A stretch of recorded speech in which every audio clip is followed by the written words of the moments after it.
Hi, everyone. Happy New Year. What? It isn't really New Year, is it?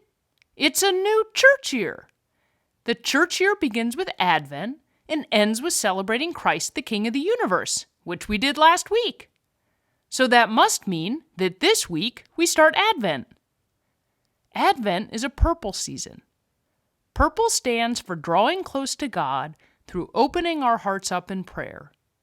We will light the first candle of Advent today.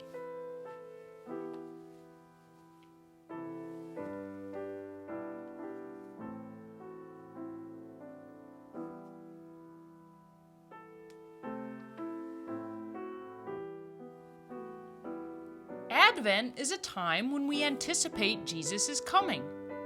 We are waiting for Jesus in his birth at Christmas. At the same time, we have Jesus in our hearts.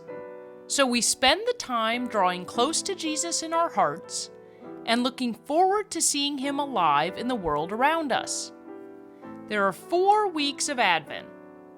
Do you have an Advent wreath at home? Advent wreaths have 4 candles, one for each week. 3 of the weeks are purple and are times for quiet and reflection. But the 3rd week is pink, recognizing the joy of Jesus' coming. Each week of Advent has a special story. The first week is looking forward to Jesus' coming, as you will hear in this week's Gospel. The 2nd week is when John the Baptist reminds us to turn back to God. The 3rd week is when John the Baptist sees Jesus coming and we have so much joy. The 4th week is when the angel Gabriel visits Mary to tell her that she will have a baby, Jesus. Advent is a very special journey, and following that journey before Christmas makes Christmas even more special. This week's Gospel is from the Gospel of Mark. Jesus said to his disciples, "Be watchful, be alert. You do not know when the time will come. It is like a man traveling abroad. He leaves home and places his servants in charge, each with his own work, and orders the gatekeeper to be on the watch.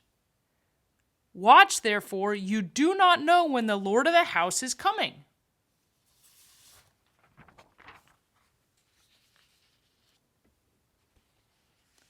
Whether in the evening, or at midnight, or at cockcrow, or in the morning.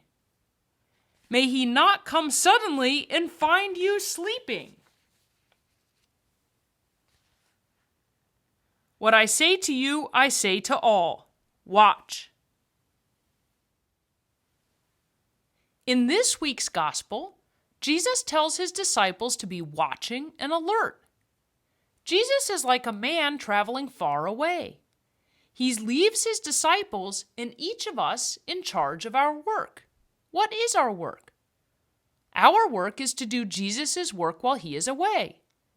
Jesus is no longer living as a man on earth healing people and teaching them and loving them. Instead, we need to do Jesus' work. Just like in the story, Jesus put some people in charge of taking care of others, like the man leaving one of his servants to take care of his sheep. Jesus also put some people in charge of producing goodness for others to enjoy, like the man leaving one of his servants in charge of his grapes. And one of the servants is watching at the gate, always looking for Jesus to return. We all have different jobs to do. What job has Jesus given you to do? We do not know when Jesus will come back. Jesus has promised to come back. How will he come back? He comes back in all the ways we see goodness and love in the world. Jesus is with us when others comfort us and when we comfort others. We never know when Jesus will come to us through others, so we need to be watching and always looking for ways to bring love to the world. At the end of time, Jesus will come back to earth for us, but we don't need to wait until then to meet Jesus and the people around us. Just like in the story, Jesus can come in the evening, or the middle of the night, or the morning. Tomorrow, someone may need our help, or next week, or next month. We don't know. But if we aren't prepared and aren't doing our work, we will miss it. Here are the people who are asleep.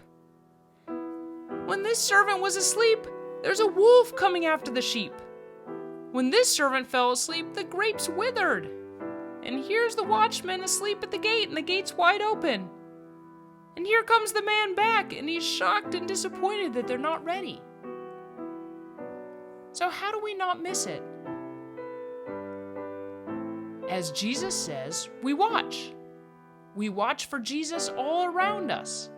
We notice goodness and thank God for His presence. We notice people around us and help them and pray for them. And we open our hearts to God through prayer. How will you watch for Jesus this Advent?